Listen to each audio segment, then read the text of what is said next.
on today's episode of the Hangout, the return of DeRozan. Plus, we go big game hunting with the Bulls and Wizards, and we got to talk about All-Star, the Gasol brothers. Will they be in Brooklyn? All that and more on today's episode of Hangout.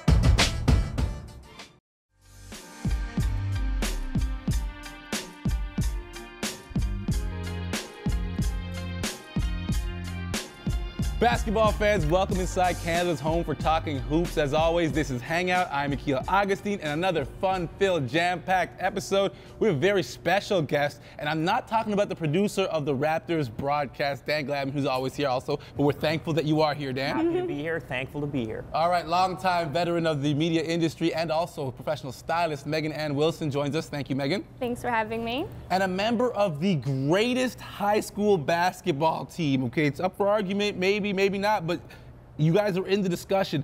Former Toronto Raptor Muggsy Bogues, thank you for coming out, man. Thanks for having me. All right, now Raptors fans, the moment you have all been waiting for was the return of DeMar DeRozan, guys. After missing 21 games with a groin injury, he hit the floor against Philly. The Raptors beat the Sixers 100-84, but of course, what everyone wants to talk about is, how did DeMar look? Muggsy, we'll start with you. Well, he looked great to me. You know, a player like DeMar DeRozan's ability, he understands, he's been in the league long enough to know what it takes in order to get back on the floor. You know, when a guy have an injury of that magnitude, he just takes the time to make sure that he gets as healthy as he possibly can, because he knows it's a long season, and he knows that the situation that the team's in now, they got a good opportunity to go a long way, and he want to make sure that he gives the team the best opportunity, especially when he's healthy. Sky's the limit for the Raptors. Saw some vintage DeMar in this pack. Michael Carter-Williams still fighting hard, but in the fourth quarter, it was what it was for the Toronto Raptors, which should be a heavy case of DeMar DeRozan. 23-4, the numbers. I got to get you guys' impressions, though, Dan, because you've been waiting a while for DeMar to return. Well, yeah, I missed the 21 games, and they really needed him back, and you could see it on the floor.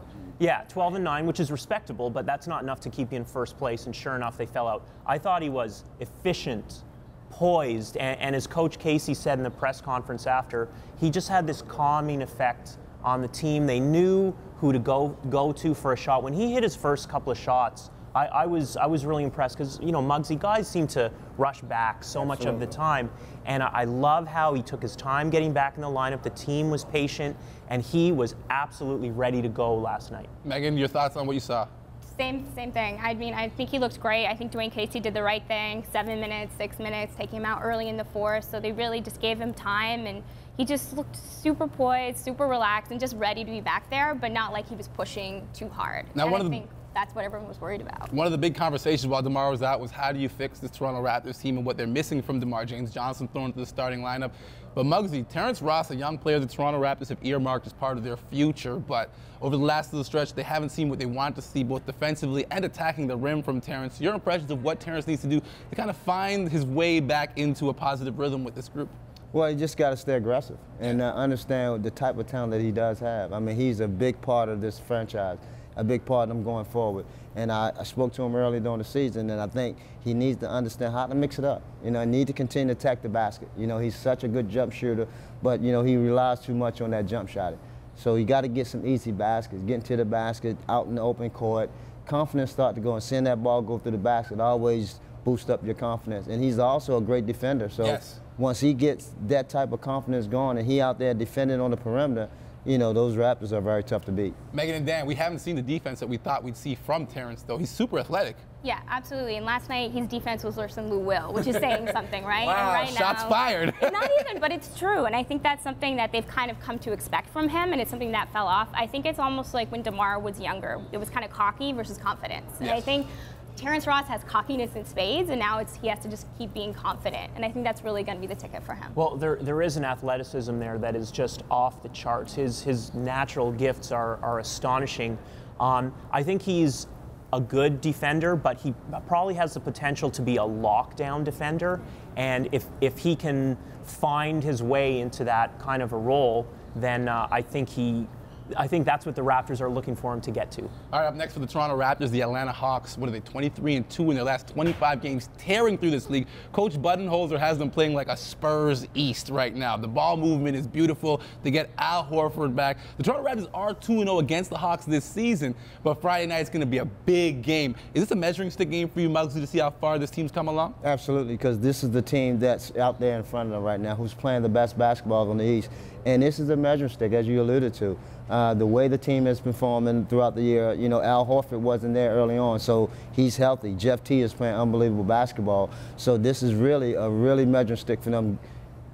It's so early in the season because they're going to face this team sometime during in the playoffs, and you want to be able to continue to have confidence when you play against a team like that. I had a feeling you were going to mention Jeff T. What university did he go to? He just so happened The to Wake. Okay, I had a feeling. Now, quickly, 10 straight wins for the Atlanta Hawks, and they sat 2 of their starters last night, so they're kind of geeked up to play the Toronto Raptors. Oh, no? yeah, they've had this game circled. The Raptors are the Hawks' nemesis. Yes. They're it's Forget the Nets. 31-6 against the league, 0-2 against the Raptors. The Hawks are primed for this game. All right, now, we want to close the Raptors roundup on this.